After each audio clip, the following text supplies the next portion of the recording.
Calligraphing a Bach Chaconne. Copying in his writing style, with the same tools, materials and dimensions. Story about the tensions between staying close to the original and editorial interventions. Exploring why making the effort. After all, there are already many types of copies. An exercise in seeing, being precise, and to convey the same information. The building block of the chaconne is 4 bars with a regular series of chords.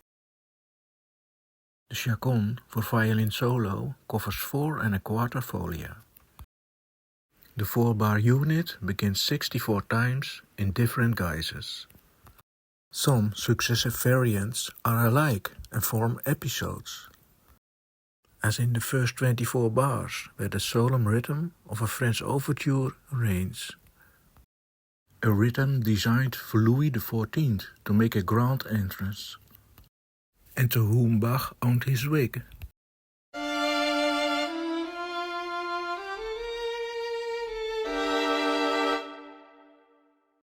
In the third variation, rest symbols are introduced halfway.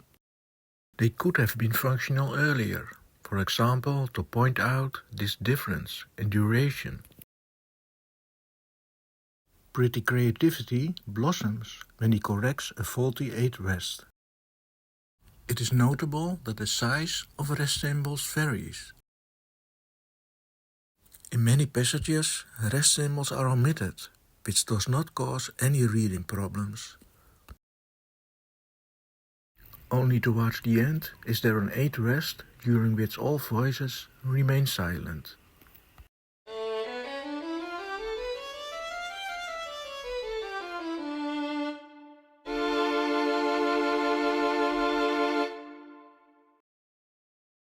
The autograph shows differences in note spacing. Here the density increases to be able to connect all 8 notes in 1 bar at the staff end. This little sacrifice shows that it matters whether 8s are connected or not. With separation at quarter note level, the bar could be divided over 2 staves. Empty spaces at staff break are filled with announcement notes.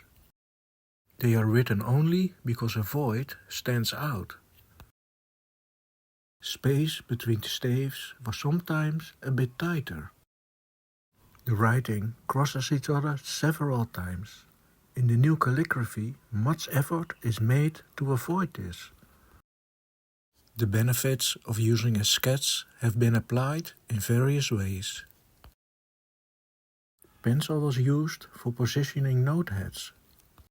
We can take a quick trip to this new writing tool for Bach. Friedrich Stettler started making pencils in Nuremberg in 1662. An advantage of pencil is that you can very well not be precise with it. In this cantata, pencil use documents the moment when Bach got the idea for audience involvement through the use of well-known melodies. Here, a song that was attributed at the time to the Meistersinger from Nuremberg, Hans Sachs. Brightness of red ink reveals that was added in the 19th century. Some details refer to pencil features from the early 18th century. The graphite is light grey and wears out quickly. The point was often sharpened. The writing is less fluent compared to ink. On this page, Bach added a bar in pencil that the copyist had forgotten. Bach and his older brother's son, Heinrich, pondered the question of how to remove pencil. Erasers were invented in 1770 by an Englishman who mistook his piece of rubber for bread. So pencil has some historical basis. Bach tried and aimed to utilize its potential. Not only pencil was helpful in preventing a crash.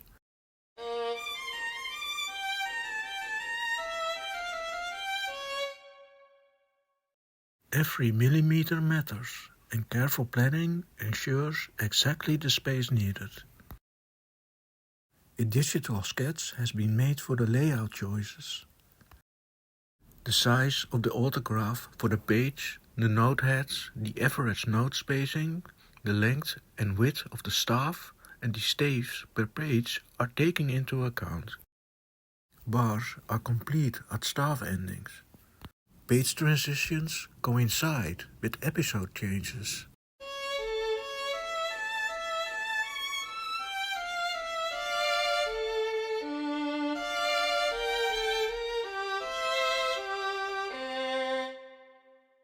In the autograph, the 4-bar unit starts 9 times at the beginning of a staff.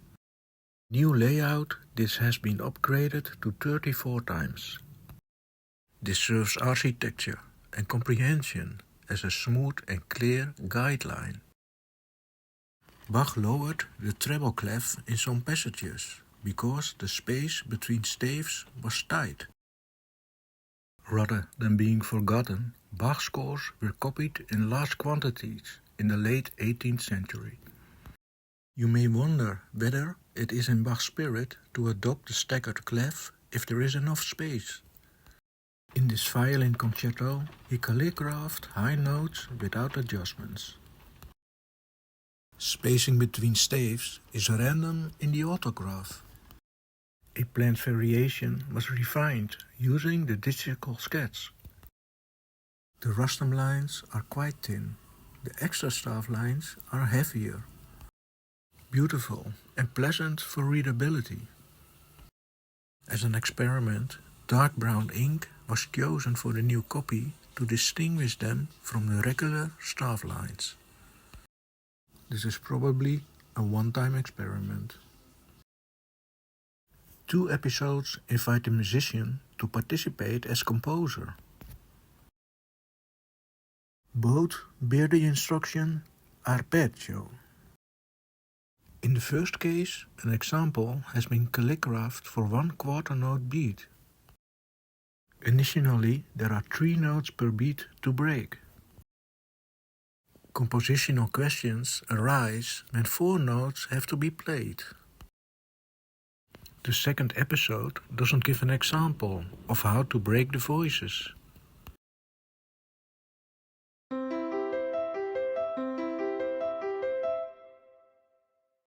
In the first 10 bars of Das Wohltemperierte Klavier, Bach showed that the same chord progression as in the first cello suite could have a completely different impact.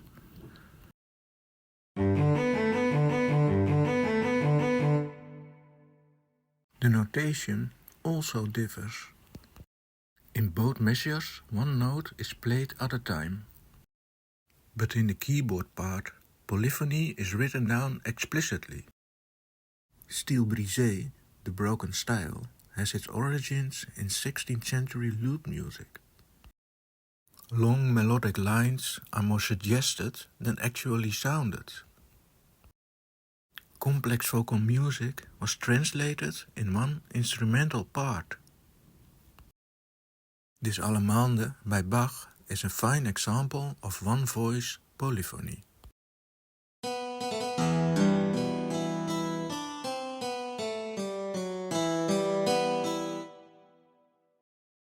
The Chaconne is the ultimate highlight of this style. An attractive part of this calligraphy is that it makes the polyphony stand out.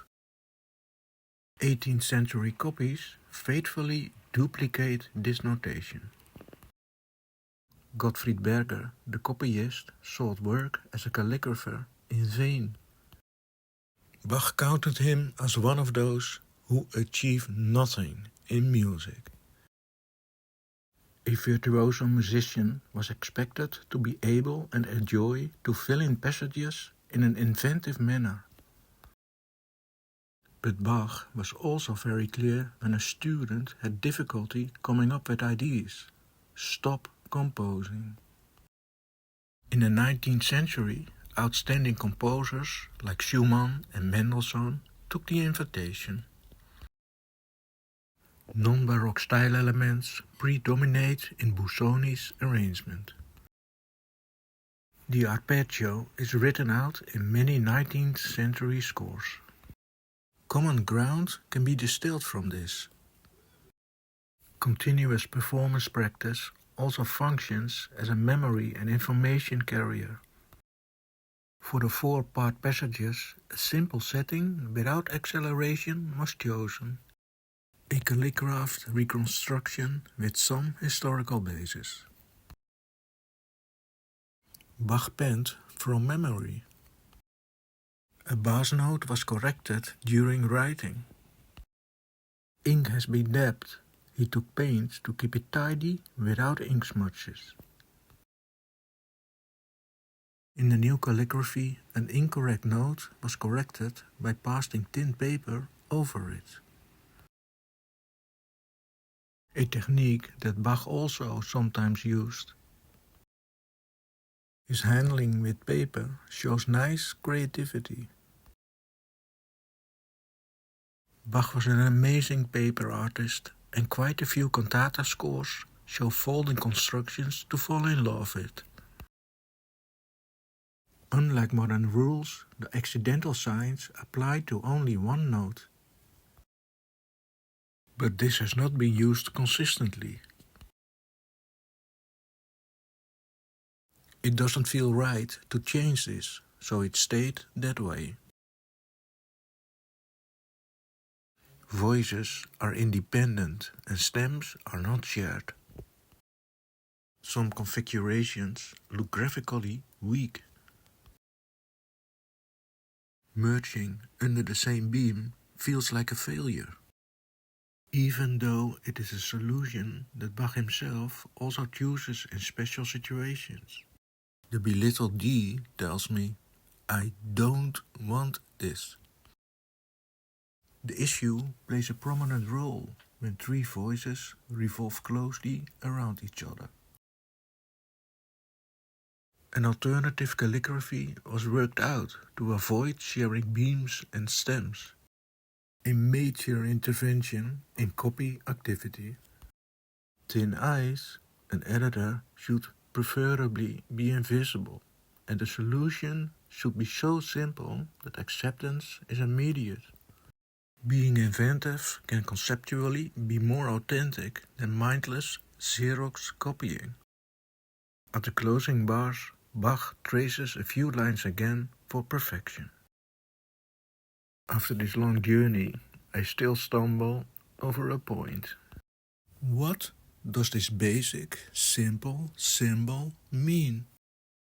I'm puzzled and surprised that in this 1800 copy by Andreas Drops, details are exactly copied. A distracting staff line and an ambiguous tick point that is not vertically aligned with the base.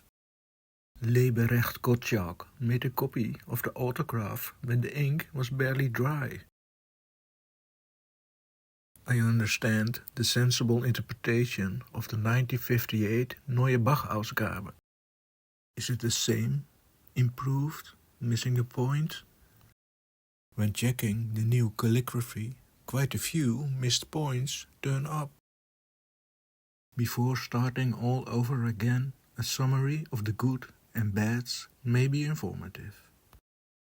The analytical layout and arrangement of episodes is a good thing. The cursive style of Bach's hand is related to his writing speed. That page was nowhere near achieved in this learning phase. But planning ensured that symbols did not have to be reduced in size. Some editorially risky experiments were tried. Boundaries in knowledge were explored. The journey was humbling, frustrating, and joyful. Share your thoughts with me. I'm happy to learn.